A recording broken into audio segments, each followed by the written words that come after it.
11 бөлүм. Жүйүт аймагындагы элчилер менен бир туугандар Кудайдын сөзүн бутпарастарда кабыл алгандыгын угушту. Петр Иерусалимге келгенде сүннөткө отургузулгандар аны эмнеге сен сүннөткө отургузулбагандарга барып, алар менен бирге тамак иштиң деп жемелешти. Ошондо Петр аларга ирети менен айтып бере баштады. Жапа шаарында сыйынып отурганымда мен бир көрүнүш көрдүм.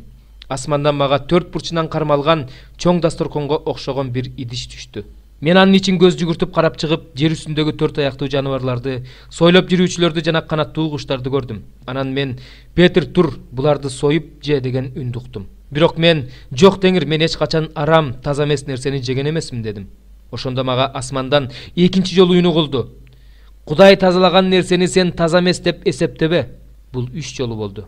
Андан кийин бардыгы кайрадан асманга көтөрүлүп кетти. Так ошол учурда Кейсариядан мага жиберилген 3 киши мен конок болуп турган үйдүн алдына келди. Ошондо рух мага эч шектенбестен алар менен жөнө деди. Бул 6 бир тууган да менен бирге жөнөштү. Ошентип биз ал адамдын үйүнө бардык. Ал бизге өзүнүн үйүнөн периштени кандайча көргөндүгүн, ошол периштага жапага кишилерди жиберип Петр дегенде ысым коюлган Шимонду чакырт. Ал сага өзүңдү да, үйүңдөгүлөрдү да куткара турган сөздөрдү айтып берет деп айтканын айтып берди. Мен сүйлөй баштаганда мурун биздин үстүбүзгө түшкөндөй болуп, алардын үстүнө да ыйык рух түштү.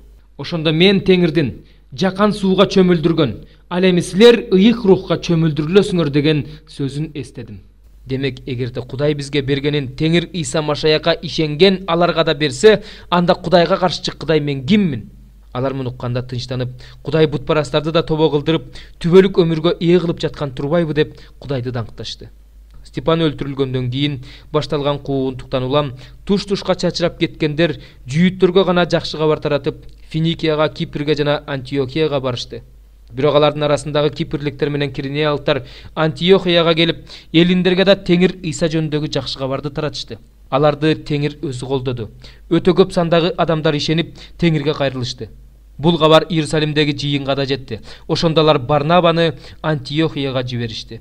Ал келип, Кудайдын ырайымын көрүп, кубанып, бардыгын Теңирге чын жүрөктөн ишенимдүү болууга насааттай баштады. Анткени ал ыйык рухка толгон, ишеними бекем, жакшы киши болчу. Ошондо көп эл Теңирге кайрылды. Андан кийин Барнаба Шабылды издеп Тарска кетти. Аны таап Антиохияга алып келди. 1 жыл бою алар жыйын менен чогуу болуп, көптөрдү окутушту. Ошентип биринчи жолу Антиохиядагы шакирттер машаякчылар деп аталып калышты.